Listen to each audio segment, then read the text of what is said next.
Now students, जैसा कि आप लोगों ने प्रीवियस लेक्चर में रेजिस्टेंस और रेजिस्टिविटी के बारे में समझा कि किस तरीके से किसी कंडक्टर की स्मॉल माइक्रोस्कोपिक कैरेक्टरिस्टिक्स और उसी के करस्पॉन्डिंग जो रेजिस्टेंस है, स्पेसिफिक रेजिस्टेंस m/n² टॉ।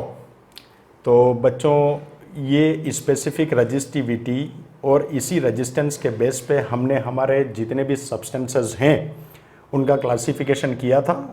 कंडक्टर्स यानी कि मेटल्स, सेमीकंडक्टर्स, इंसुलेटर्स, एक टर्म और आती है जिसको हम सुपर कंडक्टर कहते हैं। उस सुपर कंडक्टर की कंडक्टिविटी को भी हम डिस्कस करेंगे, थोड़ा ब्रीफ में समझेंगे कि क्या कंडीशंस हैं कि कोई भी कंडक्टर सुपर कंडक्टर में कन्वर्ट हो सकता है या क्या मैकेनिज्म उसका हो तो हम उसको सुपर कंडक्टिविटी से डिफाइन कर सकते हैं।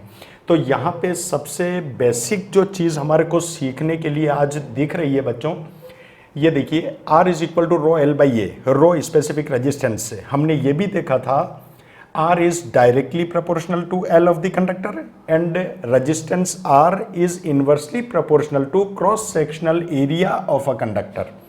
अच्छा, एक इंपॉर्टेंट चीज यहां से बच्चों आपको देखने को मिलेगी इस रिलेशन में कि ये जो रेजिस्टेंस है, जो मेटल की स्पेसिफिक कंडीशन है, जो मेटल की कैरेक्टरिस्टिक है, ये रेजिस्टेंस अप्लाइड पोटेंशियल डिफरेंस पर डिपेंड नहीं करता है। ठीक है बच्चों, अगर ये अप्लाइड पोटेंशियल डिफरेंस पर डिपेंड नहीं करता है तो यहां से हम एक चीज देखने के लिए आगे बढ़ते हैं। देखिए बच्चों, resistance R of two types. हमने इस रेजिस्टेंस को टू टाइप्स में कन्वर्ट किया, डिवाइड किया। जैसे नंबर 1 हमने क्या लिखा हुआ है, ओमिक रेजिस्टेंस। तो हमारे को इस हेडिंग से पता चल रहा है बच्चों कि जैसा कि डॉक्टर जॉर्ज साइमन ओम ने हमें बताया था कि अगर आप किसी कंडक्टर के अक्रॉस पोटेंशियल अप्लाई करते हैं तो करस्पॉन्डिंग करंट फ्लो होता है और V/I अप्लाइड वोल्टेज और करंट का रेशियो ऑलवेज रिमेन्स कांस्टेंट। अगर ये V/I अप्लाइड पोटेंशियल और करंट का रेशियो अगर कांस्टेंट रहता है, यानी कि वो रेजिस्टेंस R कांस्टेंट रहता है, V/I is equal to R resistance as you know very well.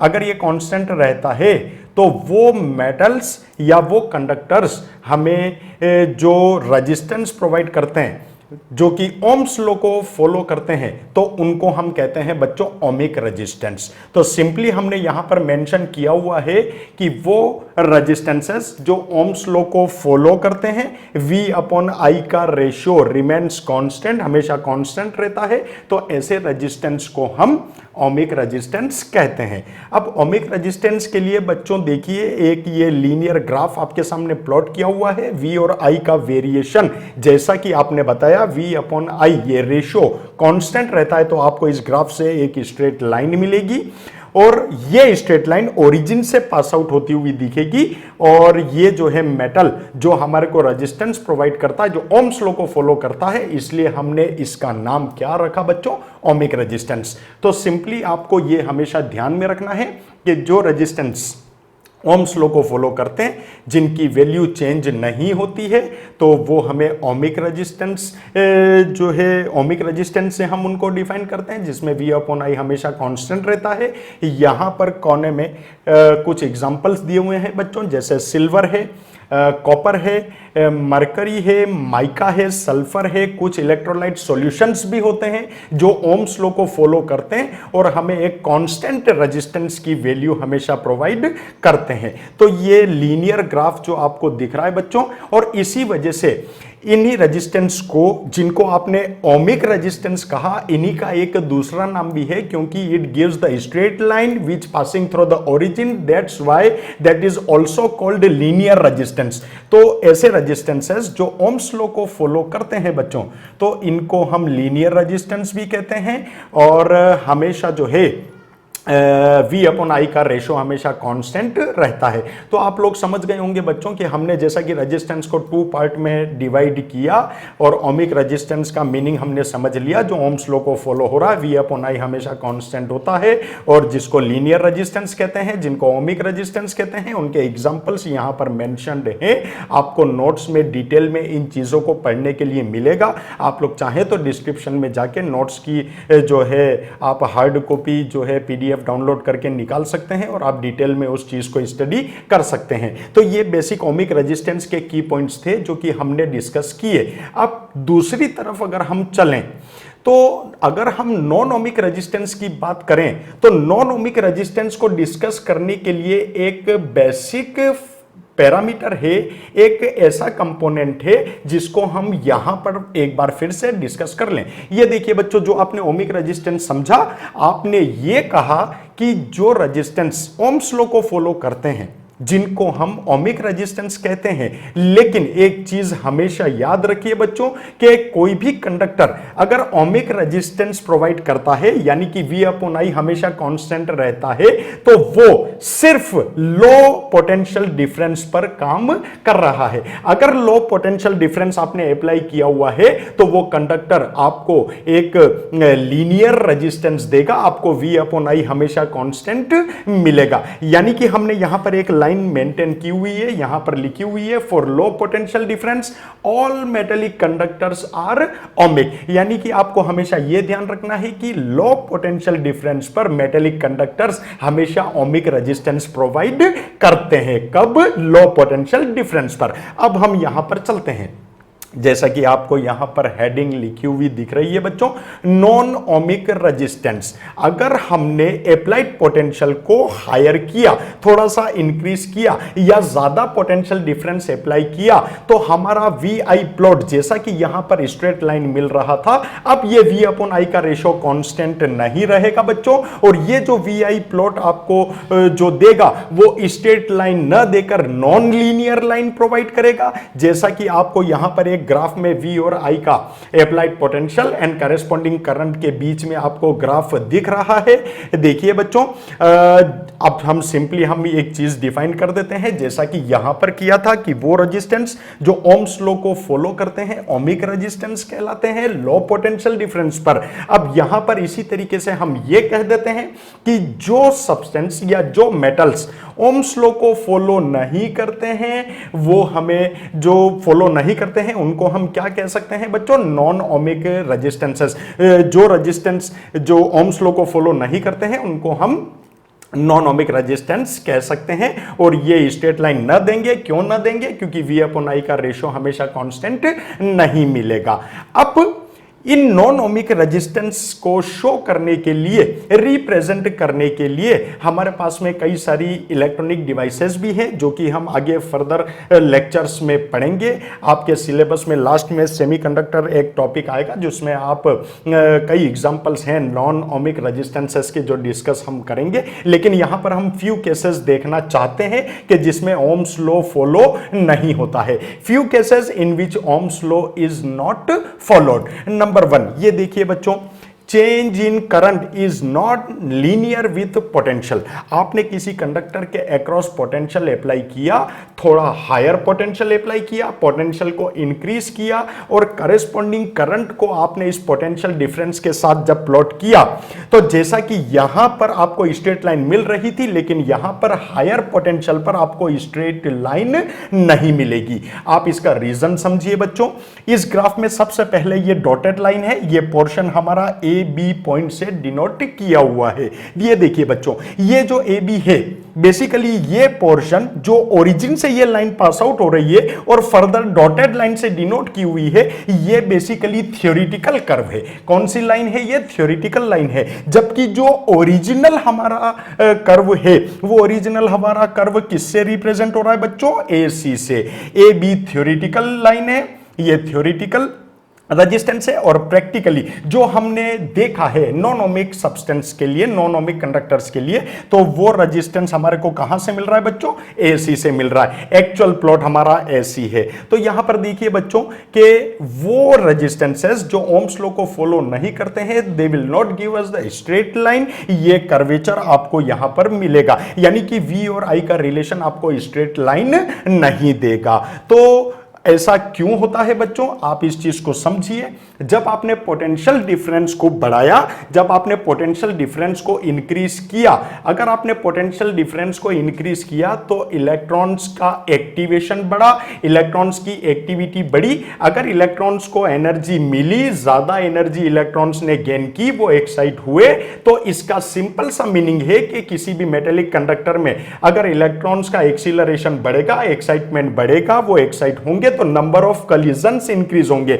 अगर नंबर ऑफ कॉलिजन्स इंक्रीज होते हैं तो इसका सिंपल सा मीनिंग ये है कि रेजिस्टेंस इंक्रीज होता है। क्यों? क्योंकि रेजिस्टेंस बेसिकली क्या है? रेजिस्टेंस है एक opposition given to the electrons due to collision with atoms and ions in a conductor. तो जब इलेक्ट्रॉन्स जो है एक्टिवेट होंगे, जब इलेक्ट्रॉन्स एक्सीलरेट होंगे तो नंबर ऑफ कॉलिजन्स इंक्रीज होंगी, और नंबर ऑफ कॉलिजन्स का इंक्रीज होना ही हमारे को क्या बताता है? रेजिस्टेंस, हमारे को ऑब्स्टेकल बताता है। तो बच्चों जब जैसा कि आपने यहां देखा कि लो पोटेंशियल डिफरेंस पर जितने भी मेटेलिक कंडक्टर्स हैं वो ओम्स लॉ को फॉलो करते हैं, लेकिन यहां पर जब आपने पोटेंशियल डिफरेंस बढ़ाया, हायर पोटेंशियल पर जब आपने कंडक्टर में करेस्पॉन्डिंग करंट कैलकुलेट की, तो V और I का रेशो कांस्टेंट न मिला, ये रेजिस्टेंस वेरी हुआ। ये आपने थ्योरेटिकल प्लॉट जो है प्लॉट किया डॉटेड लाइन से, जबकि एक्चुअल आपको हायर पोटेंशियल पे जो कर्व मिला वो आपको AC से मिला। तो बच्चों आप समझ गए होंगे, जैसे ही आप पोटेंशियल डिफरेंस बढ़ाएंगे, इलेक्ट्रॉन्स जो है एक्सीलरेट होंगे, उनको एनर्जी मिलेगी और उनको नंबर ऑफ कॉलिजन्स मिलेंगे। जब नंबर ऑफ कॉलिजन्स बढ़ेंगे तो रेजिस्टेंस बढ़ेगा, और रेजिस्टेंस बढ़ेगा तो ये हमारा स्ट्रेट लाइन न देगा, हमें एक कर्व की फॉर्म में जो है प्रैक्टिकली जो है ये चीज देखने को मिलेगी। इसी का सेकंड पॉइंट हम एक और डिस्कस करते हैं बच्चों। ये देखिए, change in the current depends on sign of potential.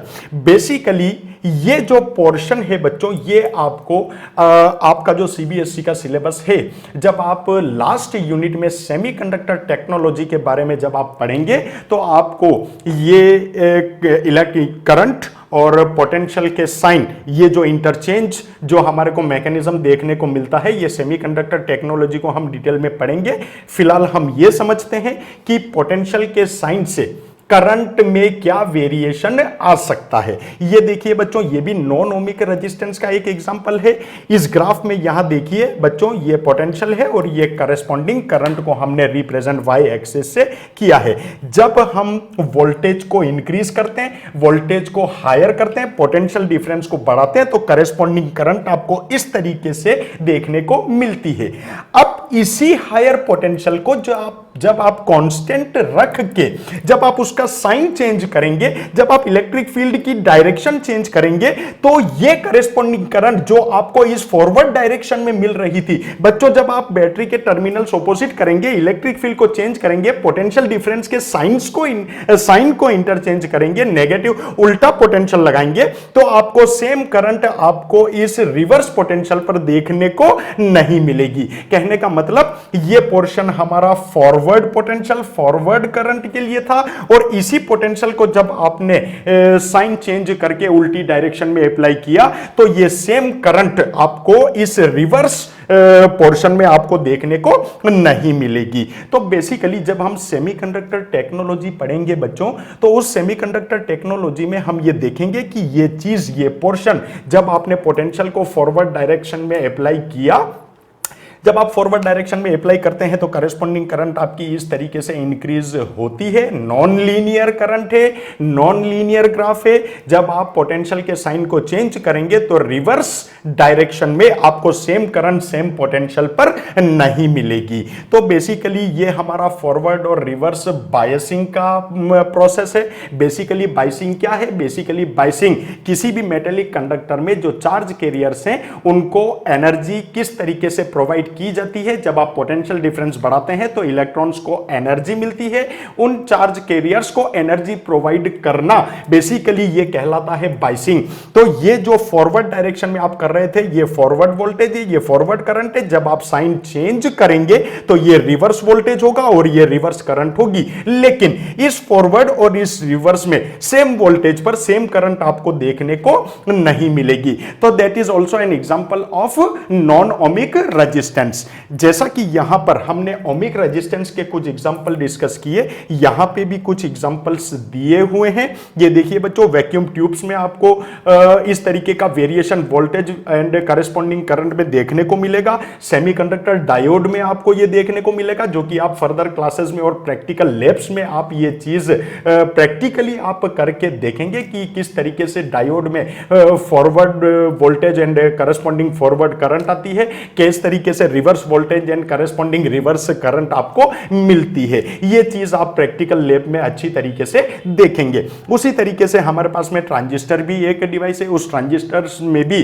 Non linear curve आपको मिलता है। इसका मतलब ये ट्रांजिस्टर भी हमारा नॉन ओमिक रेजिस्टेंस का एग्जांपल है और ये ओम्स लॉ को फॉलो नहीं करते हैं। जिस तरीके से आपने नॉन ओमिक सब्सटेंसेस के ये कुछ केस यानी कि ए और बी दो केस देखे, इसी तरीके से हम एक तीसरा केस इसी नॉन ओमिक रेजिस्टेंस का एक और देखते हैं। वो क्या है कि जब relation between potential and current is not unique, जब पोटेंशियल और करस्पॉन्डिंग करंट के बीच में जो है वेरिएशन काफी हो यानी कि यूनिक न हो, तो उसका एक जो है एक डिवाइस जो कि हम लैब में ऑपरेट कर सकते हैं, उसको प्रैक्टिकली जब हम करके देखते हैं तो हमारे को ये कर्व मिलता है। यहां पर इस ग्राफ को आप ध्यान से देखिए बच्चों, ये वी आई फॉरवर्ड और रिवर्स आपको ग्राफ देखने को मिल रहा है। यहां पर हमने ये ग्राफ एक प्रैक्टिकल डिवाइस को ऑपरेट करके हमने ये ड्रॉन किया है। उस इलेक्ट्रिक सेमीकंडक्टर डिवाइस का क्या नाम है बच्चों? थायरिस्टर। बेसिकली हम डिटेल में अभी नहीं जाएंगे, जब हम सेमीकंडक्टर टेक्नोलॉजी पढ़ेंगे कि तब हम देखेंगे कि ये बेसिकली थायरिस्टर क्या चीज है। बेसिक तौर पर मैं आपको ये बताता चलूं कि ये थायरिस्टर पीएन जंक्शन डायोड की 4 लेयर्स को मिला के कॉन्फ़िगर करके बनाया जाता है। और जब इस थायरिस्टर को हम फॉरवर्ड वोल्टेज अप्लाई करके रिवर्स वोल्टेज अप्लाई करके करस्पॉन्डिंग करंट के बीच में जब हम ग्राफ प्लॉट करते हैं तो ये थायरिस्टर हमें इस तरीके का वेरिएशन प्रोवाइड करता है। और ये वेरिएशन आपको कौन सा दिखेगा बच्चों? नॉन यूनिक वेरिएशन दिखेगा। इस थायरिस्टर के इस प्रैक्टिकल एक्सपेरिमेंट में आप इस पोर्शन को देखिए बच्चों, ए और बी के पोर्शन को। यहां पर देखिए बच्चों, जब आपने वोल्टेज बढ़ाया तो करेस्पॉन्डिंग करंट डिक्रीज हो रही है। ठीक है बच्चों, ये चीज थायरिस्टर में एक इंपॉर्टेंट चीज है, ये चीज आप करके देख सकते हैं। तो थायरिस्टर में जब आपने ये प्लॉट ड्रॉ किया तो V और I का जो करेस्पॉन्डिंग ग्राफ आपको मिला, जब आप वोल्टेज बढ़ाएंगे तो आपको करंट डिक्रीज होती हुई नजर आएगी, जो कि यहां पर पोर्शन A और B पॉइंट से डिनोट किया हुआ है। इसी तरीके से इसी नॉन यूनिक रिलेशन का एक एग्जांपल और है जो बच्चों आप पढ़ेंगे और जिस पर क्वेश्चन इस बार सीबीएसई बोर्ड ने हमसे पूछा है। तो बच्चों, वो जो सेमीकंडक्टर जो डिवाइस है, बेसिकली हम यहां पर एक एग्जांपल की फॉर्म में जिसमें non unique relation applied potential और करंट के बीच में आता है, उसका एक एग्जांपल हमने गैलियम आर्सेनाइड लिया। ये गैलियम आर्सेनाइड भी एक सेमीकंडक्टर नैनो टेक्नोलॉजी का एक मिक्सचर है, एक जो है फॉर्मेशन है। इसका मैकेनिज्म देखिए, जब आप इस गैलियम आर्सेनाइड के पर जब आप पोटेंशियल अप्लाई करके करेस्पॉन्डिंग करंट को जब आप प्लॉट करते हैं तो देखिए आपको इस तरीके से नॉन यूनिक ग्राफ मिलेगा, यानी कि V और I के बीच में ये वेरिएशन, आप रेजिस्टेंस का वेरिएशन अच्छी तरीके से देख सकते हैं। यहां पर देखिए बच्चों, ये पोर्शन जो आपको दिख रहा है ये बेसिकली नेगेटिव रेजिस्टेंस का पोर्शन है, और ये जो रेजिस्टेंस दिख रहा है ये कर्वेचर आपको यहां पर बनता हुआ दिख रहा है बच्चों, ये स्ट्रेट लाइन है कर्वेचर, इसको हम कहते हैं नॉन लीनियर रीजन। तो ये चीज आप अच्छी तरीके से ध्यान में रखिए। एक बार फिर से हम इस चीज को डिस्कस कर लेते हैं बच्चों। जैसा कि हमने रेजिस्टेंस और रेजिस्टिविटी पढ़ा था कि रेजिस्टेंस जो है अप्लाइड पोटेंशियल पर डिपेंड नहीं करता है, यहां से आप अच्छी तरीके से देख सकते हैं। तो हमने किसी भी मेटेलिक कंडक्टर में जब charge carrier electrons, electron density जब फ्लो होती है तो जितना ओपोजिशन होता है वो ओपोजिशन के बेस पे हमने उसी रेजिस्टेंस को, जिस ओपोजिशन को आपने रेजिस्टेंस का नाम दिया, उसी रेजिस्टेंस को हमने दो पार्ट में क्लासिफाई किया कि जैसा कि डॉक्टर जॉर्ज साइमन ओम ने हमें V/I जो रेशियो बताया, अगर ये रेशियो कांस्टेंट रहता है तो that resistance R called ohmic resistance. और वो किसको फॉलो करते हैं बच्चों? ओम्स लॉ को फॉलो करते हैं, और जो हमारे को एक स्ट्रेट लाइन देते हैं जो कि ओरिजिन से पास आउट होती है। लेकिन ये मेटेलिक कंडक्टर्स जो ओम्स लॉ को फॉलो कर रहे हैं, ये कब कर रहे हैं? जब potential difference, applied potential difference low होना चाहिए। लो अप्लाइड पोटेंशियल पर, लो पोटेंशियल डिफरेंस पर all metallic conductors are ohmic. दूसरी तरफ नॉन ओमिक जो ओम्स लॉ को फॉलो नहीं करते हैं, यानी कि आपने हायर पोटेंशियल अप्लाई किया, जब आपने हायर पोटेंशियल अप्लाई किया तो इलेक्ट्रॉन्स की एनर्जी गेन हुई, जब इलेक्ट्रॉन एक्टिवेट हुए और उनकी एनर्जी बढ़ी तो नंबर ऑफ कॉलिजन्स बढ़े, नंबर ऑफ कॉलिजन्स बढ़े तो रेजिस्टेंस बढ़ा, और रेजिस्टेंस अगर वेरी हुआ, रेजिस्टेंस बढ़ा तो वो ओम्स लॉ को फॉलो नहीं करेगा। That's why that are called the non ohmic resistance. तो यहां पर जिस तरीके से अगर ओम्स लॉ फॉलो होता है स्ट्रेट लाइन आती है, यहां ओम्स लॉ फॉलो नहीं होता है तो यहां पर आपको स्ट्रेट लाइन नहीं मिलेगी। ये बेसिकली थ्योरेटिकल प्लॉट है और actual plot non ohmic resistance का इस कर्व से बताया गया है जो AC पोर्शन से रिप्रेजेंट किया गया है। दूसरा, इसी कंडीशन में जो ये नॉन लीनियर पोटेंशियल का कंडीशन देखी थी, उसी तरीके से साइन ऑफ पोटेंशियल को हमने देखा कि जब आप फॉरवर्ड डायरेक्शन में पोटेंशियल को बढ़ाते हैं तो करस्पॉन्डिंग करंट आपको इस तरीके से नॉन लीनियर रेजिस्टेंस आपको प्रोवाइड करता है ये ग्राफ। लेकिन जब आप पोटेंशियल के साइन को चेंज करते हैं, रिवर्स डायरेक्शन में लगाते हैं, इलेक्ट्रिक फील्ड को चेंज करते हैं, तो सेम वोल्टेज पर जो करंट आपको फॉरवर्ड डायरेक्शन में मिल रही थी वो आपको रिवर्स डायरेक्शन में नहीं मिलेगी। तो ये साइन पे डिपेंड करता है पोटेंशियल के, कि एक बार आपने फॉरवर्ड डायरेक्शन में पोटेंशियल लगाया तो कितनी करंट आपको मिली, जब आपने उस पोटेंशियल को उल्टी डायरेक्शन में लगाया तो आपको कितनी करंट मिली। तो ये करंट जो है वो आपको सेम नहीं मिलती है। इसके जो हमारे एग्जांपल्स हैं, डायोड है, ट्रांजिस्टर है, वैक्यूम ट्यूब्स हैं। इसी तरीके से नॉन यूनिक रिलेशन के लिए हमने यहां पर एक डिवाइस को ऑपरेट करके प्रैक्टिकली प्लॉट हमने करके देखा,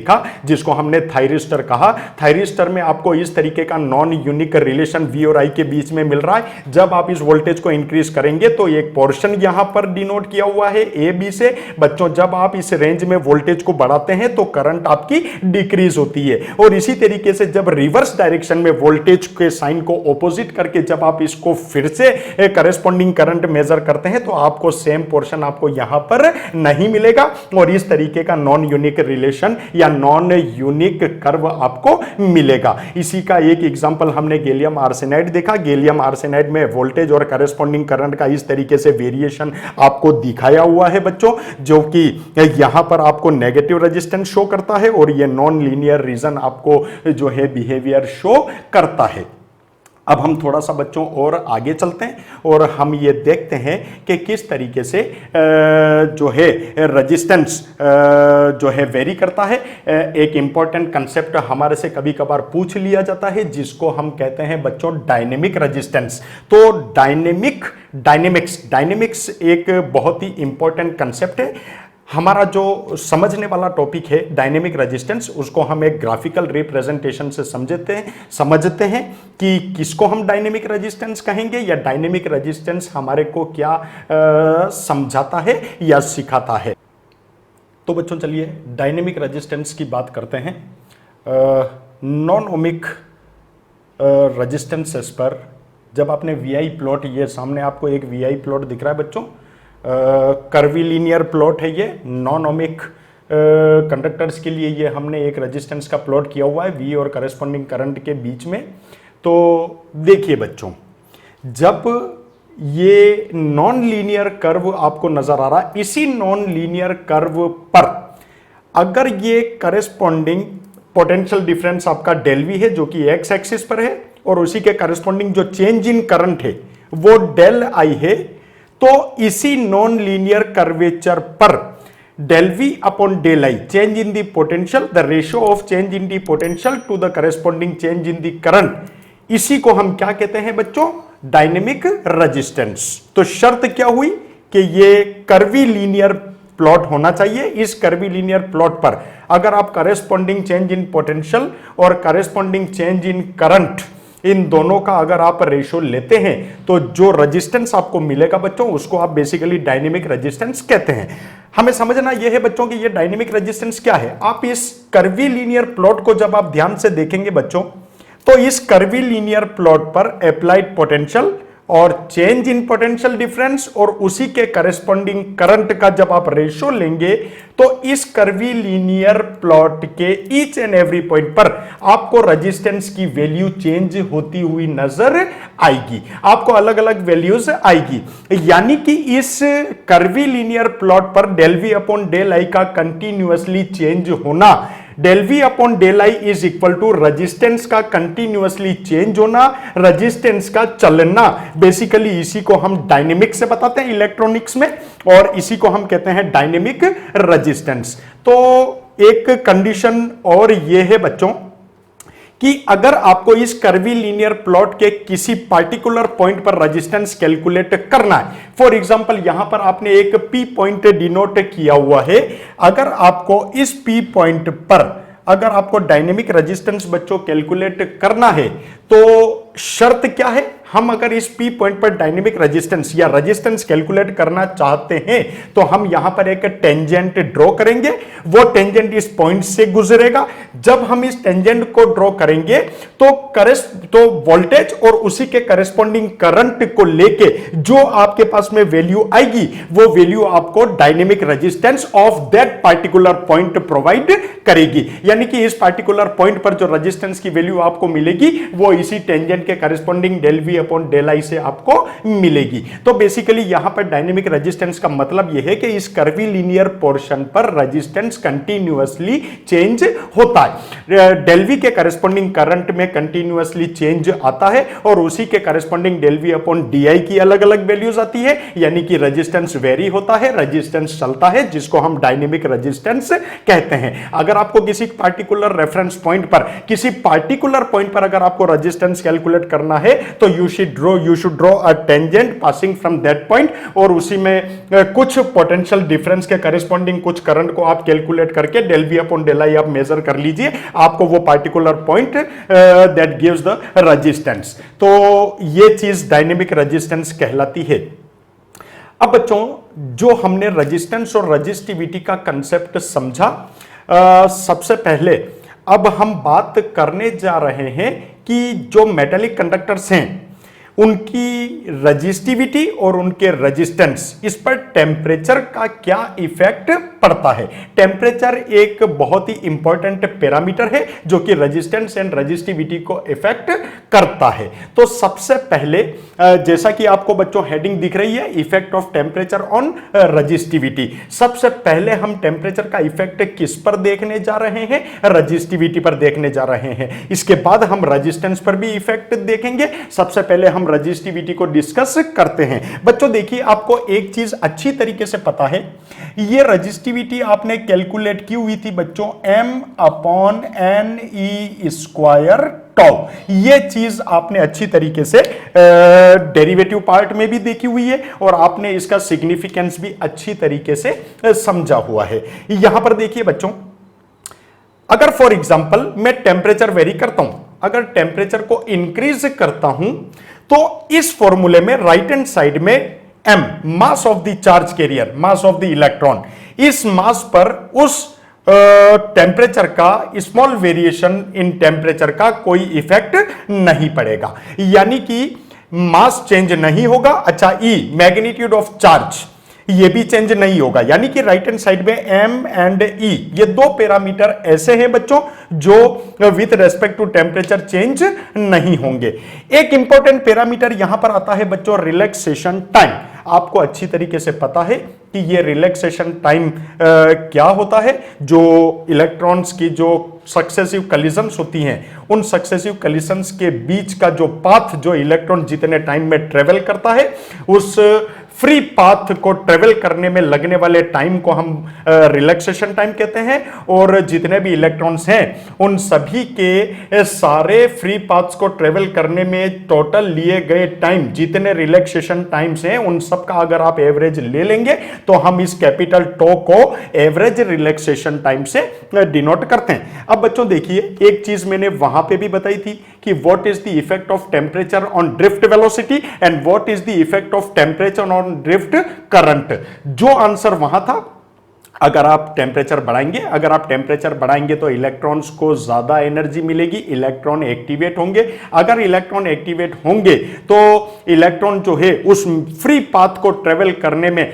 कम टाइम लेगा, वो स्पीड से भागेगा। अगर वो टाइम कम लेता है तो रिलैक्सेशन टाइम डिक्रीज होगा, और रिलैक्सेशन टाइम अगर डिक्रीज होगा तो आपको अच्छी तरीके से पता है बच्चों, यहां पर उसी रिलैक्सेशन टाइम को हम इस रजिस्टिविटी के रेफरेंस में बात करते हैं। अगर आपने टेम्परेचर इंक्रीज किया तो बेसिकली रिलैक्सेशन टाइम, आप देखिए यहां पर एक चीज और, इसी रिलैक्सेशन टाइम को आप इस तरीके से बता सकते हैं, relaxation time is equal to mean free path, यानी कि डिस्टेंस अपॉन स्पीड। यहां पर हमने स्पीड ले ली VRMS speed, root mean square speed, average speed यानी कि ड्रिफ्ट स्पीड ऑफ इलेक्ट्रॉन। ये लेमडा क्या है बच्चों? ये लेमडा है मीन फ्री पाथ, ये लेमडा है मीन फ्री पाथ। जब आप टेम्परेचर बढ़ाएंगे ये मीन फ्री पाथ कम होगा, और ये मीन फ्री पाथ कम होगा, और ये स्पीड VRMS स्पीड जो एवरेज स्पीड है इलेक्ट्रॉन्स की, जिसको आप ड्रिफ्ट स्पीड कहते थे, वो ड्रिफ्ट स्पीड इंक्रीज होगी। अगर मीन फ्री पाथ डिक्रीज होता है, टेम्परेचर बढ़ाने पर मीन फ्री पाथ डिक्रीज होता है, और drift speed, average speed, RMS speed अगर बढ़ती है तो रिलैक्सेशन टाइम जो है वो कम होता है, और अगर यहां पर रिलैक्सेशन टाइम कम होता है तो रजिस्टिविटी विल इंक्रीज, तो रजिस्टिविटी बढ़ती है। अब हम यहां पर एक टेम्परेचर का करेस्पॉन्डिंग जो रजिस्टिविटी का रिलेशन है वो डिस्कस करते हैं कि लो टेम्परेचर डिफरेंस पे ऑलमोस्ट ये नियरली टेम्परेचर डिफरेंस हम 100 डिग्री सेल्सियस के लिए लेते हैं। अगर ये टेम्परेचर डिफरेंस अगर 100 डिग्री सेल्सियस के इक्वल, नियरली इक्वल अगर होता है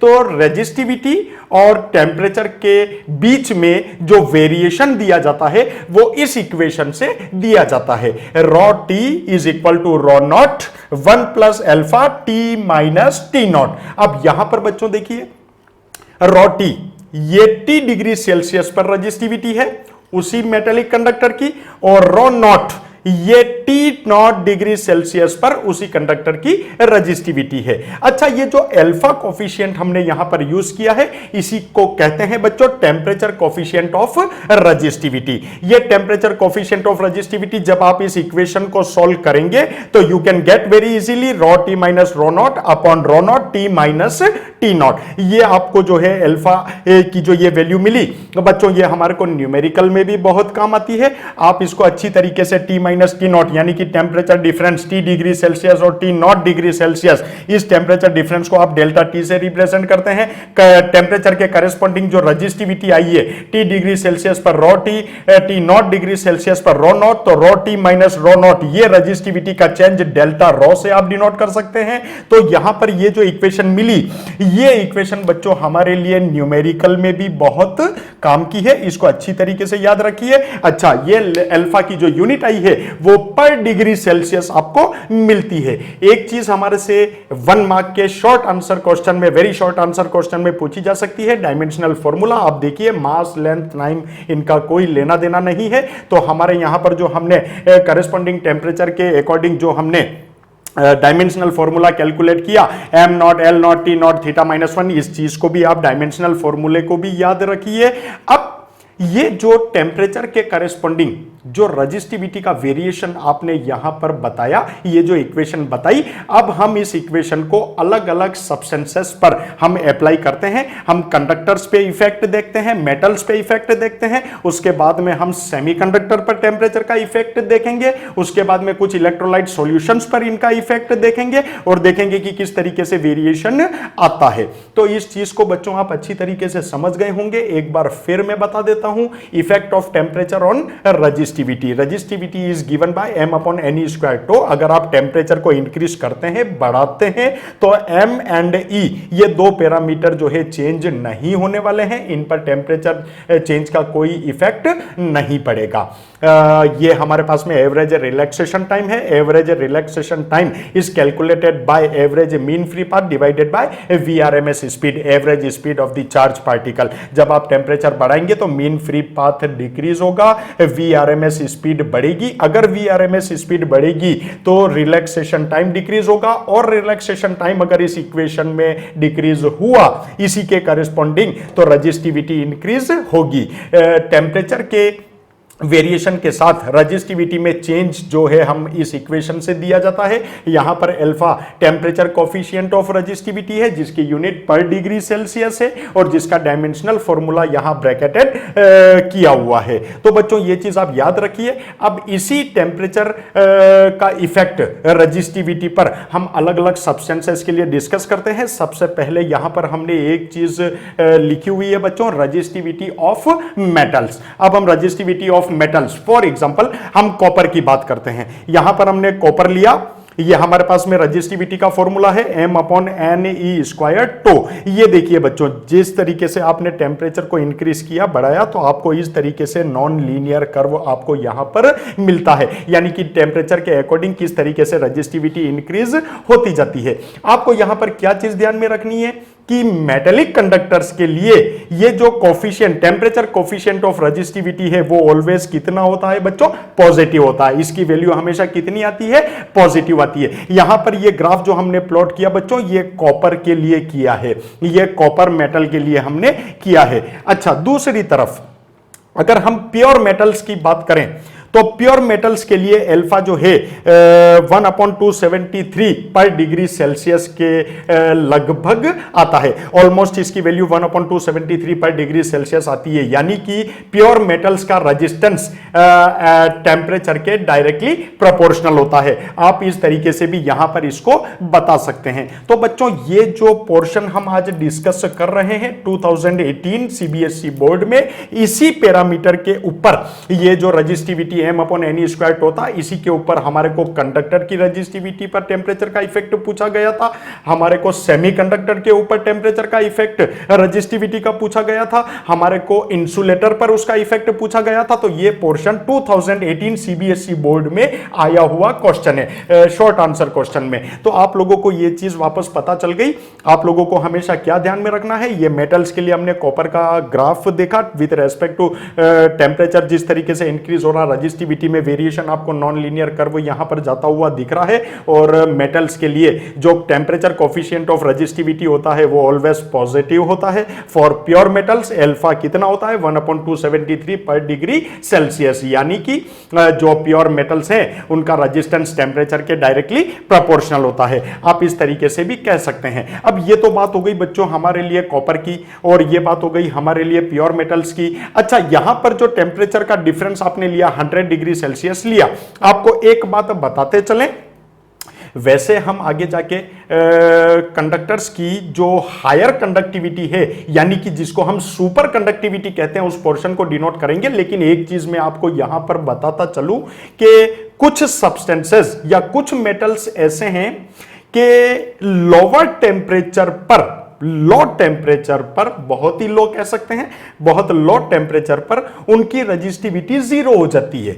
अगर लो टेम्परेचर पर किन्हीं मेटल्स की रजिस्टिविटी जीरो हो गई तो रजिस्टिविटी इज, देखिए यहां पर एक रिलेशन में आपको बताता चलूं, यहां पर हम लिख के देख सकते हैं बच्चों, ये देखिए sigma, sigma is called conductivity, यानी कि sigma is directly proportional to inverse of resistivity. अब देखिए आप बच्चों, लो टेम्परेचर पर अगर किसी मेटल की रजिस्टिविटी जीरो हो गई, अगर लो टेम्परेचर पर रजिस्टिविटी जीरो हो गई, तो इसका क्या मीनिंग है इस रिलेशन से? कंडक्टिविटी कितनी होनी चाहिए? इनफाइनाइट होनी चाहिए। तो हम यहां पर क्या चीज बताने जा रहे हैं, अगर लो टेम्परेचर पर किन्हीं मेटल्स की रजिस्टिविटी जीरो हो जाती है, और रजिस्टिविटी अगर जीरो हो जाती है तो कंडक्टिविटी इनफाइनाइट हो जाती है, तो ऐसे मेटल्स को, ऐसे सब्सटेंसेस को हम सुपर कंडक्टर की की तरह डिफाइन करते हैं। तो आपको पता चल गया बच्चों सुपर कंडक्टर के लिए। हम आगे डिटेल में उनकी सुपर कंडक्टिविटी के बारे में कुछ प्लॉट से जो है डिटेल में हम डिस्कस करेंगे, लेकिन अभी एक शॉर्ट चीज बताई कि अगर बहुत ही लो टेम्परेचर पर अगर रजिस्टिविटी जीरो हो जाती है, और रजिस्टिविटी जीरो होने का मतलब कंडक्टिविटी इनफाइनाइट हो जाती है, तो ऐसे metals that are called the super conductors, तो वो सुपर कंडक्टर्स कहलाते हैं। अब जिस तरीके से आपने यहां पर किसी मेटेलिक कंडक्टर कॉपर के लिए आपने टेम्परेचर का वेरिएशन रजिस्टिविटी की फॉर्म में देखा, आपने प्योर मेटल्स के लिए अल्फा की वैल्यू देखी, मेटल्स के लिए आपने जो है कॉपर के लिए आपने देखी अल्फा की वैल्यू। इसी तरीके से अब हम बात करते हैं मिक्स्ड जो है मेटल्स की, जैसे हम मैग्नीन को लेते हैं या हम नाइक्रोम को लेते हैं, और उसके बाद में हम कुछ सेमीकंडक्टर डिवाइसेस पर भी टेम्परेचर का इफेक्ट देखते हैं। तो बच्चों जैसे रजिस्टिविटी पर टेम्परेचर का इफेक्ट हमने अभी मेटल्स के लिए देखा, मेटल्स में कॉपर के लिए हमने एक वेरिएशन का ग्राफ देखा था टेम्परेचर और रजिस्टिविटी के बीच में। इसी तरीके से हमने प्योर मेटल्स के लिए भी हमने देख लिया कि अल्फा क्या होता है। अब उसी तरीके से हम कुछ मिक्स्ड मेटल्स और सेमीकंडक्टर और कुछ इलेक्ट्रोलाइट सॉल्यूशंस की बात करते हैं। तो सबसे पहले temperature effect of temperature on resistivity में सेकंड टॉपिक जो है हम लेते हैं part mixed metals. Mixed metals में जैसे मैग्नीन ले लिया आपने, नाइक्रोम ले लिया आपने, कंस्टेंटन ले लिया। अब देखिए बच्चों, नाइक्रोम के लिए अगर हम टेम्परेचर का इफेक्ट, अगर इसकी रजिस्टिविटी और टेम्परेचर के बीच में जो हम प्लॉट करते हैं, तो हमें इस तरीके का ग्राफ ये यहां पर देखने को मिलता है। बेसिकली कहने का मतलब यह है कि मिक्स्ड मेटल्स में भी अगर आप टेम्परेचर को इंक्रीज करते हैं तो बेशक रजिस्टिविटी इंक्रीज होती है, लेकिन एक चीज है बच्चों यहां पर थोड़ा सा आप ध्यान में रखिए। देखिए रजिस्टिविटी m/n/e² टॉ।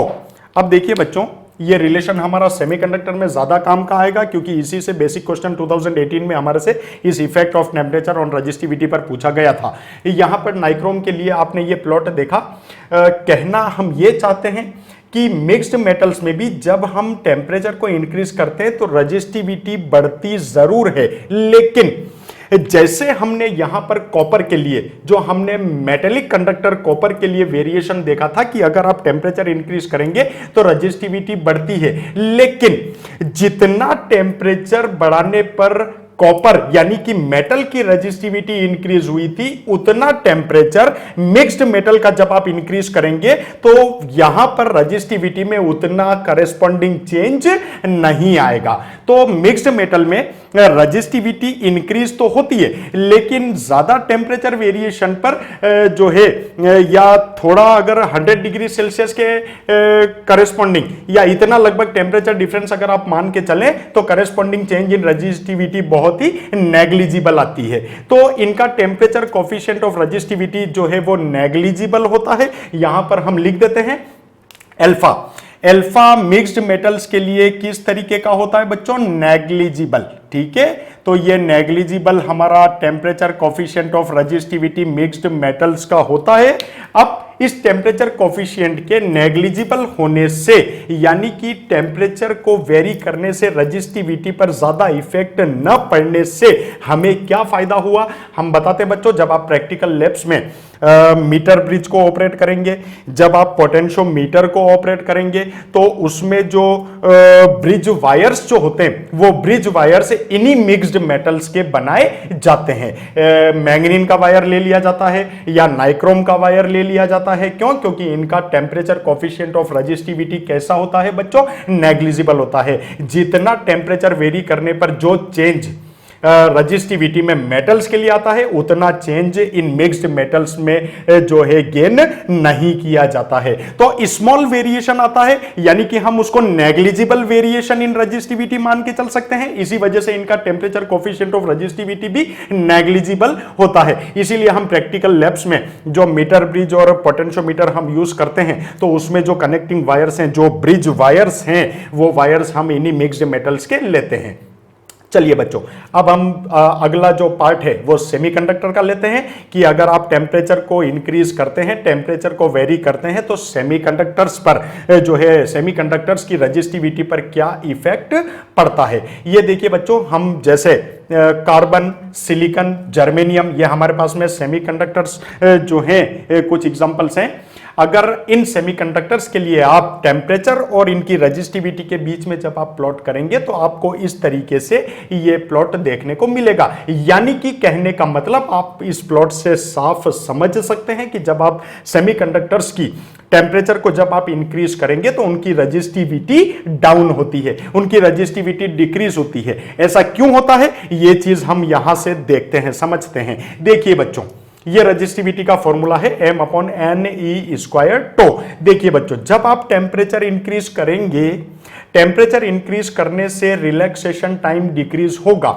अब अगर रिलैक्सेशन टाइम डिक्रीज होता है तो इस इक्वेशन से रजिस्टिविटी इंक्रीज होनी चाहिए नहीं। यहां पर एक पैरामीटर्स और है टेम्परेचर वेरिएशन का, यानी कि जब आप टेम्परेचर को इंक्रीज करते हैं तो एक ऐसा पैरामीटर है जिस पर रिलैक्सेशन टाइम के 4 गुना यानी कि 4 मल्टीपल्स में उसका इंपैक्ट ज्यादा आता है। क्या होता है हम देखते हैं। जब आप टेम्परेचर बच्चों सेमीकंडक्टर का इंक्रीज करेंगे, जब टेम्परेचर सेमीकंडक्टर का इंक्रीज होगा तो रिलैक्सेशन टाइम डिक्रीज होगा, रजिस्टिविटी इंक्रीज होगी। लेकिन बच्चों यहां पर एक पैरामीटर और आ रहा है जिसको हम N इलेक्ट्रॉन डेंसिटी कहते हैं, चार्ज कैरियर डेंसिटी कहते हैं, क्योंकि सेमीकंडक्टर डिवाइस जब हम पढ़ेंगे तो वहां पर करंट जो होती है वो होल्स और नेगेटिव चार्ज पार्टिकल इलेक्ट्रॉन्स के फ्लो की वजह से करंट आती है।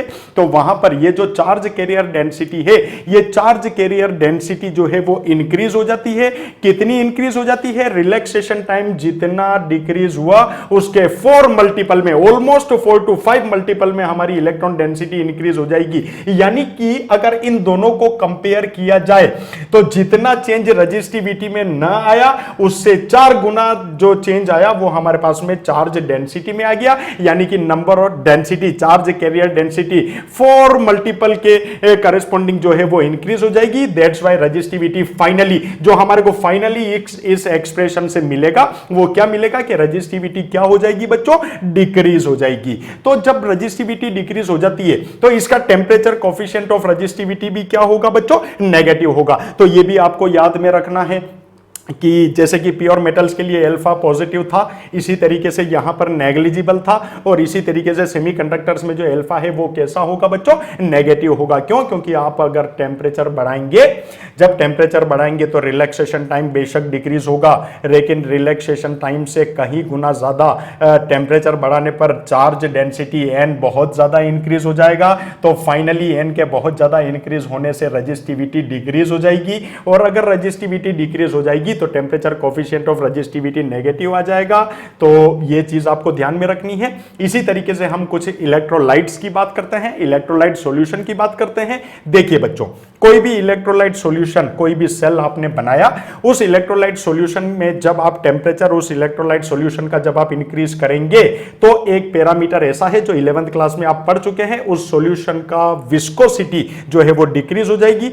अगर विस्कोसिटी डिक्रीज हो जाती है तो रेजिस्टेंस कम हो जाएगा, और अगर रेजिस्टेंस कम हो जाएगा तो जो आयंस हैं वो इजीली मूव करेंगे, और आयंस अगर इजीली मूव करेंगे तो उनका रेजिस्टेंस एंड रेजिस्टिविटी दोनों क्या हो जाएगा? डिक्रीज हो जाएगा। तो आपको इलेक्ट्रोलाइट्स के लिए भी ये याद रखना है बच्चों कि अगर आप इलेक्ट्रोलाइट सॉल्यूशन का टेम्परेचर इंक्रीज करते हैं तो रेजिस्टिविटी विल डिक्रीज, और इसी वजह से इसका टेम्परेचर कोफिशिएंट ऑफ रेजिस्टिविटी भी कितना होगा? नेगेटिव होगा। तो ये टेम्परेचर इफेक्ट जो हमने देखा रेजिस्टिविटी पर, मेटल्स के लिए देखा, सेमीकंडक्टर्स के लिए देखा, हमने इलेक्ट्रोलाइट सॉल्यूशंस के लिए देखा, हमने मिक्स्ड मेटल्स के लिए देखा, किसका temperature of coefficient of resistivity negative है, किसका पॉजिटिव है, उसका डायमेंशनल फॉर्मूला क्या है, इनके जो ये एक एक हमने प्लॉट लिए हुए हैं बच्चों, जैसे कि ये हमने मिक्स्ड मेटल नाइक्रोम के लिए लिया हुआ है, ये सेमीकंडक्टर सिलिकॉन जर्मेनियम कार्बन के लिए हमने लिया हुआ है, इसी तरीके से हमने वहां पर मेटल्स के लिए हमने कॉपर का देखा था। तो ये ग्राफ, ये प्लॉट्स भी काफी प्रोबेबिलिटी रहती है हमारे एग्जाम में आने के लिए। 2018 में सीबीएसई बोर्ड ने यही पोर्शन शॉर्ट आंसर क्वेश्चन में 3 मार्क के क्वेश्चन में हमें इसी फॉर्मूले पर कंडक्टर, सेमीकंडक्टर और इंसुलेटर तीनों का वेरिएशन हमारे से पूछा था, तो ये चीज आपको अच्छी तरीके से ध्यान रखनी है। अब जैसा कि आपने टेम्परेचर का इफेक्ट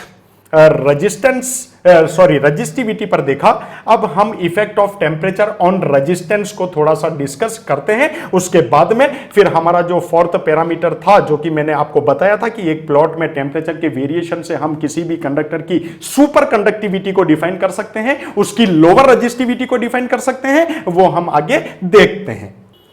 तो जैसा बच्चों हमने टेम्परेचर का variation, effect of temperature on resistivity for conductors देखा, सेमीकंडक्टर्स देखा, हमने मिक्स्ड मेटल्स के लिए देखा, प्योर मेटल्स के लिए देखा। अब इसी तरीके से हम इंसुलेटर के लिए भी थोड़ा सा डिस्कस करते हैं।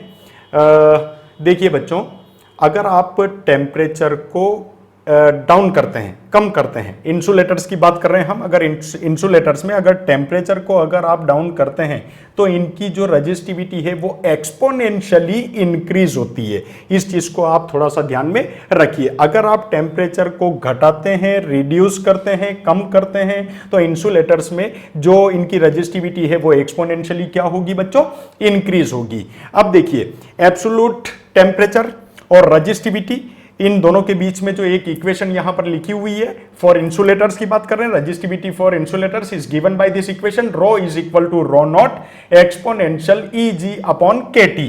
अब यहां पर बच्चों ये Eg आपको फॉरबिडन एनर्जी गैप, ये आपको सेमीकंडक्टर टेक्नोलॉजी में पढ़ने को मिलेगा कि वैलेंस बैंड और कंडक्शन बैंड के बीच में जो सेमीकंडक्टर्स के लिए जो फॉरबिडन एनर्जी गैप Eg है, जिसको हम फॉरबिडन एनर्जी गैप कहते हैं, वो नियरली कितना होता है, 1 इलेक्ट्रॉन वोल्ट होता है। लेकिन इंसुलेटर्स के लिए ये जो फॉरबिडन एनर्जी गैप है ये 1 इलेक्ट्रॉन वोल्ट से कहीं ज्यादा होता है। तो बच्चों, ये जो फॉरबिडन एनर्जी गैप है इंसुलेटर्स के लिए, जब आप टेम्परेचर बढ़ाते हैं तो इनकी रजिस्टिविटी, जब टेम्परेचर को आप कम करते हैं तो इनकी रजिस्टिविटी क्या होती जाती है बच्चों, इंक्रीज होती जाती है, एक्सपोनेंशियली इंक्रीज होती जाती है। कैसे? जब देखिए बच्चों, जैसे ही आप टेम्परेचर को वेरी करेंगे तो उस इंसुलेटर्स में जो number density of charge carrier से, वो number of charge carrier density exponentially क्या होती जाएगी, इंक्रीज होती जाएगी। n is equal to n not exponential minus Eg upon KT। यहां पर n नॉट जो है वो 0 केल्विन पर नंबर चार्ज डेंसिटी है, और उसके बाद में जो ये n है ये T डिग्री केल्विन पर जो है चार्ज कैरियर डेंसिटी आपको यहां पर दी हुई है। तो हमें केवल इतना सा ध्यान में रखना है कि जब आप टेम्परेचर को वेरी करते हैं तो इंसुलेटर्स में जो रजिस्टिविटी है वो एक्सपोनेंशियली इंक्रीज होती जाती है, चार्ज कैरियर्स जो है वो बहुत ही एक्सपोनेंशियली क्या होते जाते हैं, इंक्रीज होते जाते हैं। तो ये जो टेम्परेचर का इफेक्ट हमने रजिस्टिविटी के लिए देखा, कंडक्टर्स के लिए देखा, सेमीकंडक्टर्स के लिए देखा, इलेक्ट्रोलाइट सॉल्यूशंस के लिए देखा, हमने इंसुलेटर्स के लिए देखा। अब हम इसी टेम्परेचर का इफेक्ट रेजिस्टेंस पर देखते हैं, और एक इंपॉर्टेंट फॉर्मूला हम डिराइव करके जो है यहां पर हमने शो किया हुआ है, तो हम अभी इसको समझते हैं कि effect of temperature on resistance क्या होता है। देखिए बच्चों, अगर आप किसी मेटेलिक कंडक्टर का टेम्परेचर अगर बढ़ाते हैं, अगर टेम्परेचर बढ़ाते हैं तो इलेक्ट्रॉन्स जो है वो एनर्जी गेन करता है। अगर इलेक्ट्रॉन एनर्जी गेन करता है, इलेक्ट्रॉन्स चार्ज कैरियर्स अगर एक्टिवेट होते हैं तो उनके नंबर ऑफ कलिजन्स इंक्रीज होते हैं। अगर नंबर ऑफ कलिजन्स अगर उनके इंक्रीज होते हैं तो रेजिस्टेंस सिंपली, यानी कि जो ऑब्स्टेकल है, जो रुकावटें हैं जिसको हम रेजिस्टेंस कहते हैं, वो रेजिस्टेंस इंक्रीज होता है। तो टेम्परेचर बढ़ाने पर रेजिस्टेंस इंक्रीज होता है। अब देखिए बच्चों, यहां पर ये R0 ये इनिशियल रेजिस्टेंस है, कब है, 0 डिग्री सेल्सियस पर। 0 डिग्री सेल्सियस पर हमने कितना रेजिस्टेंस लिया, R0 लिया। वहीं T डिग्री सेल्सियस पर हमने रेजिस्टेंस कितना लिया, RT हमने मान लिया। तो ये जो रेजिस्टेंस का वेरिएशन है, ये जो इंक्रीज इन रेजिस्टेंस है RT माइनस R0, ये जो चेंज इन रेजिस्टेंस है, ये चेंज इन रेजिस्टेंस सबसे पहले इनिशियल रेजिस्टेंस के प्रोपोर्शनल होगा। नंबर सेकंड, ये जो टेम्परेचर, ये जो रेजिस्टेंस का डिफरेंस चेंज इन रेजिस्टेंस, ये टेम्परेचर के प्रोपोर्शनल होगा। आप वापस समझिए, यहां पर जो ये जो आर नॉट इनिशियल रेजिस्टेंस है ये 0 डिग्री सेल्सियस पर रेजिस्टेंस है, R T T degree Celsius पर रेजिस्टेंस है। ये रेजिस्टेंस का डिफरेंस सबसे पहले इनिशियल रेजिस्टेंस के प्रोपोर्शनल है। नंबर सेकंड, ये जो R T minus R not है ये टेम्परेचर के वेरिएशन के प्रोपोर्शनल है। इसको आप इक्वेशन फर्स्ट मान लीजिए, इसको आप इक्वेशन सेकंड मान लीजिए। जब आप इन दोनों इक्वेशन को कंबाइन करेंगे तो you can write R T minus R not change in the resistance is directly proportional to R not T from this equation. जब आप इस प्रोपोर्शनल को हटाएंगे तो यहां पर एक कांस्टेंट आएगा, टेम्परेचर कोफिशिएंट ऑफ रेजिस्टेंस। जैसे हमने वहां पर टेम्परेचर कोफिशिएंट ऑफ रेजिस्टिविटी को अल्फा से डिनोट किया था, यहां पर भी हम टेम्परेचर कोफिशिएंट ऑफ रेजिस्टेंस को अल्फा से डिनोट करते हैं। तो यहां से बच्चों एक इक्वेशन आती है, R T is equal to R not 1 plus alpha T. You can calculate the value of alpha from this equation, R T minus R not upon R not T. अब यहां पर एक इंपॉर्टेंट चीज आप समझिए बच्चों, ये जो आर नॉट है ये किसी भी कंडक्टर का इनिशियल रेजिस्टेंस हम एज्यूम करके चलते हैं, हमने कितना लिया है 1 ओम। मैं फिर बताता हूं, ये जो आर नॉट है ये इनिशियल रेजिस्टेंस है 1 ओम। कब? जब हमारा टेम्परेचर कितना था एट 0 डिग्री सेल्सियस। हम यहां पर मेंशन कर देते हैं, ये हमने 1 ओम कब माना बच्चों? एट 0 डिग्री सेल्सियस पर ये हमने टेम्परेचर इनिशियली लिया। जब हमने टेम्परेचर को 1 डिग्री सेल्सियस इंक्रीज किया तो हमारा जो टेम्परेचर कोफिशिएंट ऑफ रेजिस्टिविटी आया, सॉरी, जब टेम्परेचर कोफिशिएंट ऑफ रेजिस्टेंस आया वो R T minus R not. अब आप इस चीज को समझिए, 0 डिग्री सेल्सियस पर आपका इनिशियल रेजिस्टेंस आपने कितना लिया था? 1 ओम। अब आपने जब टेम्परेचर को 1 डिग्री सेल्सियस बढ़ाया, इंक्रीज किया, तो यहां पर करेस्पॉन्डिंग रेजिस्टेंस का कुछ चेंज आएगा। अगर आप टेम्परेचर को 2 डिग्री बढ़ाते हो तो यहां पर चेंज और बढ़ेगा। अगर आप 3 डिग्री वेरी करते हो तो यहां पर ये चेंज और बढ़ता जाएगा। यानी कि ये जो टेम्परेचर कोफिशिएंट ऑफ रेजिस्टेंस है ये चेंज इन रेजिस्टेंस के डायरेक्टली प्रोपोर्शनल चल रहा है। तो हम यहां से इस तरीके से डिफाइन करते हैं कि अगर किसी कंडक्टर का, यानी कि अगर आप टेम्परेचर अगर 1 डिग्री सेल्सियस वेरी करते हैं तो 1 डिग्री सेल्सियस वेरी करने से उसके रेजिस्टेंस में जितना चेंज आएगा वो उस मेटल का टेम्परेचर कोफिशिएंट ऑफ रेजिस्टेंस कहलाता है। तो ये चीज आप बच्चों समझे, ये R not 1 ohm at 0 degree Celsius पर रेजिस्टेंस है। जब हमने टेम्परेचर को 1 डिग्री सेल्सियस किया तो कुछ रेजिस्टेंस का डिफरेंस यहां पर बढ़ेगा। अगर आपने 2 डिग्री सेल्सियस अगर बढ़ाया तो ये रेजिस्टेंस का डिफरेंस और बढ़ेगा। अगर आपने 3 डिग्री सेल्सियस बढ़ाया तो ये रेजिस्टेंस का डिफरेंस और बढ़ता जाएगा। और ये रेजिस्टेंस का डिफरेंस डायरेक्टली किसके प्रोपोर्शनल आ रहा है इस इक्वेशन से? अल्फा से। तो बच्चों आप ये समझिए कि 1 डिग्री सेल्सियस इंक्रीज करने पर किसी भी मेटल का जितना रेजिस्टेंस चेंज होगा वो उस मेटल का टेम्परेचर कोफिशिएंट ऑफ रेजिस्टेंस कहलाएगा। ये हमारी हो गई डेफिनेशन किसकी? टेम्परेचर कोफिशिएंट ऑफ रेजिस्टेंस की। अब देखिए बच्चों एक चीज और, इसकी जो टेम्परेचर कोफिशिएंट ऑफ रेजिस्टेंस जो होता है ये होता है 1/273 पर डिग्री सेल्सियस। ये हमारे को जो है इसको याद रखना है। कितना होता है वो मैं आपको बता देता हूं, 1/273 पर डिग्री सेल्सियस। ये चीज हमारे को थोड़ी सी यहां पर ध्यान में रखनी है। अब देखिए बच्चों, अगर इस इक्वेशन में ये जो ऊपर आपने इक्वेशन निकाली है R T is equal to R not 1 plus alpha T, अगर यहां पर मैं अगर इस अल्फा की वैल्यू को पुट करता हूं 1 प्लस 1/273 टी, अगर मैं यहां पर पुट करके इस इक्वेशन को अगर मैं सॉल्व करता हूं तो मैं इस इक्वेशन को सॉल्व करने के बाद में जो है इस तरीके से इसको रिप्रेजेंट कर सकता हूं, R T is equal to R not T upon 273। यहां पर यह कैपिटल टी क्या डिनोट करता है? 273 प्लस टी केल्विन। ये जो आपका न्यूमरेटर में जो वैल्यू आई है 273 प्लस टी, इसको हमने कैपिटल टी से यहां पर डिनोट कर दिया। ये इतने केल्विन को रिप्रेजेंट करता है। यानी कि ये आर नॉट ये जो है कांस्टेंट है, 273 ये हमारे पास में कांस्टेंट है। यानी कि जो रेजिस्टेंस है टी डिग्री सेल्सियस पर इतने टेम्परेचर पर रेजिस्टेंस है वो डायरेक्टली किसके प्रोपोर्शनल हुआ? Capital T. और कैपिटल टी किस में है? केल्विन में। यानी कि हम ये कह सकते हैं कि रेजिस्टेंस जो है वो इस टेम्परेचर के डायरेक्टली प्रोपोर्शनल होता है, एब्सोल्यूट टेम्परेचर के डायरेक्टली प्रोपोर्शनल होता है। अब यहां पर जो न्यूमेरिकल्स में हमारे को जो चीज पूछी जाती है उसके लिए हम एक चीज और देखते हुए चलते हैं। ये मान के चलिए कि T1 डिग्री सेल्सियस पर हमने रेजिस्टेंस कितना लिया बच्चों, R1। T2 डिग्री सेल्सियस पर हमने रेजिस्टेंस कितना लिया, R2। अब ये दोनों जो टेम्परेचर पर आपने अलग अलग रेजिस्टेंस लिए, इनको हम इस इक्वेशन के ऊपर अप्लाई करके दो इक्वेशन यहां पर लिखते हैं। R1 with respect to temperature T1, R0 1 plus alpha T1, R2 with respect to temperature T2, you can write R2 is equal to R0 1 plus alpha T2 according to this equation। अब आप इन दोनों resistance का ratio लीजिए, R1 divided by R2। जब आपने इसको ratio लिया, R0 से R0 आपने कैंसिल आउट किया, जब इस इक्वेशन को सॉल्व करके आप टेम्परेचर कोफिशिएंट ऑफ रेजिस्टेंस को कैलकुलेट करेंगे तो आपको ये फॉर्मूला जो ब्रैकेटेड किया हुआ है R2 minus R1 upon R1 T2 minus R2 T1, ये आपको देखने को मिलेगा। तो ये फॉर्मूला जो है हमारे लिए न्यूमेरिकल प्रॉब्लम्स में बहुत काम का है। हमारे से कई सारे क्वेश्चंस टेम्परेचर का वेरिएशन जो है रजिस्टिविटी और रेजिस्टेंस पर पूछा जाता है, तो हमारे को ये चीज अच्छी तरीके से याद रखनी है। वापस से एक बार और हम देख लेते हैं। इंसुलेटर के लिए जो है हमने टेम्परेचर का इफेक्ट देखा कि इनकी रजिस्टिविटी एक्सपोनेंशियली इंक्रीज होती है। अगर आप टेम्परेचर को अगर डाउन करते हैं और डाउन करते करते अगर आप 0 केल्विन पर लेकर आ गए, अगर आप एब्सोल्यूट 0 टेम्परेचर पर आ गए तो इनकी रजिस्टिविटी इनफाइनाइट हो जाएगी और इनकी कंडक्टिविटी 0 हो जाएगी।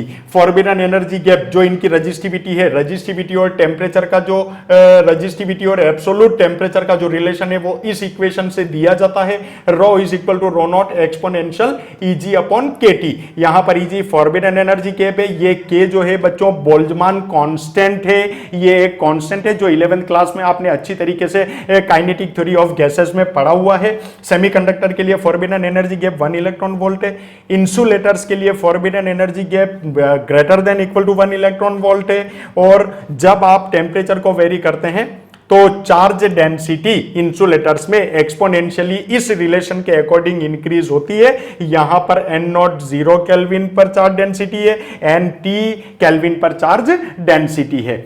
अब effect of temperature on resistance में आपने देखा किसी भी कंडक्टर का 0 डिग्री सेल्सियस पर रेजिस्टेंस R0 है। जब आपने टेम्परेचर को इंक्रीज किया T डिग्री सेल्सियस, तब रेजिस्टेंस कितना मिला आपको, RT। यानी कि टेम्परेचर इंक्रीज करने से जो रेजिस्टेंस में चेंज आया वो change in resistance directly proportional है इनिशियल रेजिस्टेंस के, ये change in resistance directly proportional है चेंज इन टेम्परेचर के। इन दोनों इक्वेशन को कंबाइंड करके जब आपने यहां पर लिखा RT minus R0 is directly proportional to R0 T। जब आपने बच्चों प्रोपोर्शनल का साइन हटाया तो यहां पर एक कांस्टेंट आया अल्फा, इसी अल्फा को हम कहते हैं टेम्परेचर कोफिशिएंट ऑफ रेजिस्टेंस। और आपने ये एक इक्वेशन यहां पर बनाई, RT is equal to R0 1 plus alpha T। और अल्फा को जब आपने कैलकुलेट किया तो RT minus R0 upon R0 T। अब टेम्परेचर कोफिशिएंट ऑफ रेजिस्टेंस को आपने कैसे डिफाइन किया, आपने 0 डिग्री सेल्सियस पर किसी भी कंडक्टर का रेजिस्टेंस कितना मान लिया, 1 ओम। अगर आप टेम्परेचर को 1 डिग्री सेल्सियस बढ़ाते हैं तो ये रेजिस्टेंस का डिफरेंस बढ़ेगा। अगर आप 2 डिग्री सेल्सियस बढ़ाते हैं तो ये रेजिस्टेंस का डिफरेंट चेंज इन रेजिस्टेंस बढ़ेगा। अगर आप यहां पर 3 डिग्री सेल्सियस टेम्परेचर वेरी करते हैं तो ये डिफरेंस बढ़ेगा, और ये डिफरेंस डायरेक्टली किसके इक्वल आ रहा है बच्चों, अल्फा के। यानी कि 1 डिग्री सेल्सियस टेम्परेचर इंक्रीज करने पर जितना चेंज इन रेजिस्टेंस मिलेगा वो change in resistance he temperature coefficient of resistance alpha कहलाता है। तो ये चीज आपको याद रखनी है। अच्छा, अल्फा की यूनिट आपको पता है 1/273 पर डिग्री सेल्सियस होती है। ये वैल्यू जब आप इस इक्वेशन में पुट करेंगे अल्फा की जगह तो आपको ये इक्वेशन मिलेगी। यहां पर न्यूमरेटर में 273 प्लस T डिग्री सेल्सियस, इसको आपने कैपिटल T से डिनोट किया। ये केल्विन ऑर्डर में आपको कैपिटल T डिनोट कर रहा है, यानी कि RT is directly proportional to T। यानी कि जो मेटल्स की जो रेजिस्टेंस होता है वो एब्सोल्यूट टेम्परेचर के डायरेक्टली प्रोपोर्शनल होता है। अब यहां पर T1 डिग्री सेल्सियस पर आपने एक रेजिस्टेंस लिया R1, T2 डिग्री सेल्सियस पर आपने रेजिस्टेंस लिया R2, इस इक्वेशन के करेस्पॉन्डिंग आपने इन दोनों टेम्परेचर्स पर रेजिस्टेंस को ये इक्वेट किया, आपने जो है इक्वेशंस बनाई। उसके बाद में जब आपने इन दोनों अलग अलग टेम्परेचर पर अलग अलग रेजिस्टेंस का जब आपने रेशो लिया तो यहां से आपने अल्फा कैलकुलेट किया। तो ये चीज हमने इसलिए कैलकुलेट की क्योंकि कंपटीशन एग्जाम्स में और हमारे बोर्ड के न्यूमेरिकल्स में इन फॉर्मूलाज पर हमारे से क्वेश्चन पूछे जाते हैं। अब एक चीज और है बच्चों जो हमारे को थोड़ी सी डिस्कस करनी है, जिसको हम कहते हैं सुपर कंडक्टिविटी। हम कुछ कंडीशंस देखते हैं कि कौन से मेटल को आप सुपर कंडक्टिविटी से बता सकते हैं या उनको सुपर कंडक्टर कह सकते हैं। चलिए हम एक ग्राफिकल रिप्रेजेंटेशन से उनकी कुछ कंडीशंस को फॉलो करते हैं। बच्चों इंसुलेटर्स के लिए जो टेम्परेचर और रेजिस्टेंस के बीच में जो वेरिएशन था, आप इस प्लॉट को भी थोड़ा सा ध्यान में रखें। ये एक्स एक्सिस पर टेम्परेचर है और करस्पॉन्डिंग चेंज इन रेजिस्टेंस यहां पर दिया हुआ है। ये इनिशियल रेजिस्टेंस है R0 और इसी इनिशियल रेजिस्टेंस से हम चेंज इन रेजिस्टेंस को बेसिकली कैलकुलेट करते हैं। तो इंसुलेटर्स के लिए ये प्लॉट आप थोड़ा सा ध्यान में रखिए, एग्जाम में ये कभी कभार पूछ लिया जाता है। अब जो इंपॉर्टेंट टॉपिक है या हम ये कह सकते हैं कि जो आज के इस जमाने का या इस पूरी दुनिया का जो सबसे बड़ा चैलेंजिंग जो फील्ड है या चैलेंजिंग जो टॉपिक है वो है सुपर कंडक्टिविटी। तो सबसे पहले हम समझते हैं कि सुपर कंडक्टिविटी का मीनिंग क्या है। तो देखिए बच्चों, जैसा कि आपको ये एक ग्राफ प्लॉट दिख रहा है, इसी प्लॉट से हम इस सुपर कंडक्टिविटी का मीनिंग समझने की कोशिश करते हैं। ये मर्क्यूरी के लिए हमने ये ग्राफ प्लॉट किया हुआ है। इस एक्स एक्सिस पर आपको केल्विन स्केल में टेम्परेचर जो है वो दिख रहा है और करेस्पॉन्डिंग चेंज इन रेजिस्टेंस दिख रहा है। अब देखो बच्चों, हम ये बताना चाहते हैं कि कुछ मेटल्स या कुछ सब्सटेंसेस ऐसे होते हैं कि जिसमें अगर आप टेम्परेचर को कम करोगे तो रेजिस्टेंस जो है वो डिक्रीज होता चला जाएगा।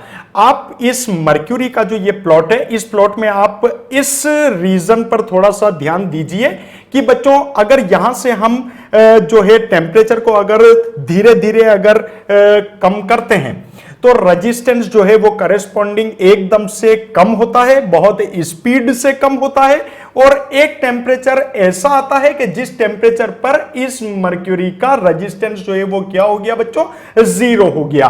तो ये जो फिनोमिना है कि एक ऐसा टेम्परेचर जिस टेम्परेचर पर किसी सब्सटेंस का रेजिस्टेंस 0 हो जाए, इस फिनोमिना को हम बेसिकली क्या कहते हैं, इस फिनोमिना को फिजिक्स में कहते हैं सुपर कंडक्टिविटी।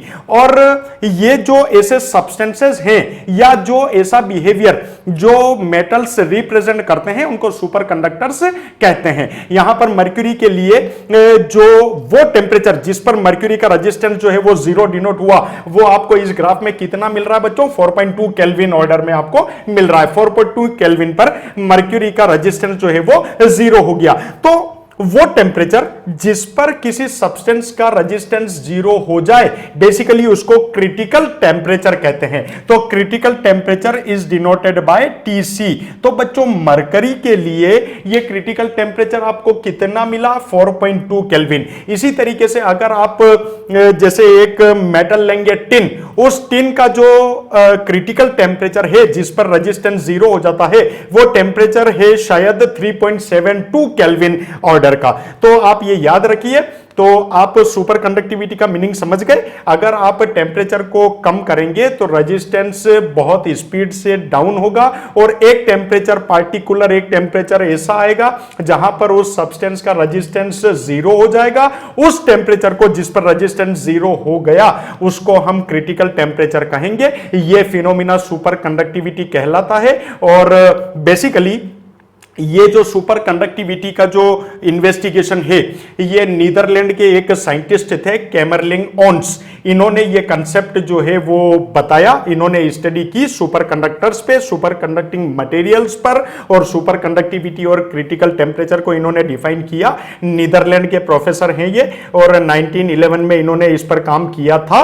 और एक चैलेंजिंग फील्ड इस तरीके से इसको माना जाता है बच्चों कि बेसिकली सुपर कंडक्टिविटी का मीनिंग ये होता है कि सुपर कंडक्टिंग मटेरियल या सुपर कंडक्टिंग मेटल वो होता है जिसमें चार्ज कैरियर बिना किसी एनर्जी लॉस के फ्लो हो सकते हैं। अब आप सोचिए बच्चों, अगर बिना एनर्जी लॉस के अगर चार्ज कैरियर अगर फ्लो होने लग जाएं तो हमारी एनर्जी की जो प्रॉब्लम्स हैं, जो इस यूनिवर्स में जो हमारी जो एनर्जी की प्रॉब्लम्स है डे टू डे लाइफ की, वो प्रॉब्लम्स सारी खत्म हो जाएगी। ये चैलेंजिंग फील्ड है, हालांकि अब तक इस पर रिसर्च इन्वेस्टिगेशन चल रहा है। ये टॉपिक जो है अभी अधूरा है, इस कंसेप्ट को अभी प्रैक्टिकली जो है हम प्रूव नहीं कर सके हैं। जो कैमरलिंग ऑन्स ने जो कंसेप्ट बताया कि without energy loss the charge carrier propagate in a conductor, तो बहुत ही अच्छी तरीके से बिना एनर्जी लॉस के अगर सुपर फ्लो होता है तो वो मेटल जो है वो सुपर कंडक्टिविटी को शो करेगा।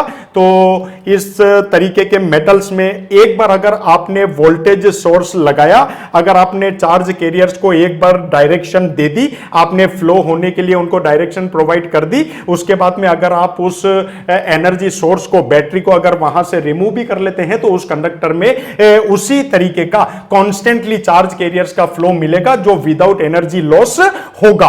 तो यह कंसेप्ट सुपर कंडक्टिविटी हमें बताता है। और ऐसे मेटल्स को हम सुपर कंडक्टिविटी कहते हैं कि पार्टिकुलर एक टेंपरेचर पर जिनका रेजिस्टेंस 0 हो जाए और without energy loss the charge carrier can propagate through out the conductor. तो यह मरकरी के लिए आपका ग्राफ था, टिन के लिए जो है 3.72 क्रिटिकल टेंपरेचर की वैल्यू आती है, मर्क्यूरी के लिए 4.2 वैल्यू आई है। इसी तरीके से कई सारे सुपर कंडक्टिंग मटेरियल्स जिनका क्रिटिकल टेंपरेचर और रेजिस्टेंस जो है हमने जो है अपने नोट्स में दिया हुआ है। आप चाहें तो ये जितनी भी चीजें आज हमने डिस्कस की उनको डिटेल में स्टडी करने के लिए आप डिस्क्रिप्शन में जाके आप नोट्स डाउनलोड कर सकते हैं, हार्ड कॉपी आप निकाल लीजिए और आराम से इसकी स्टडी करिए। Thank you so much.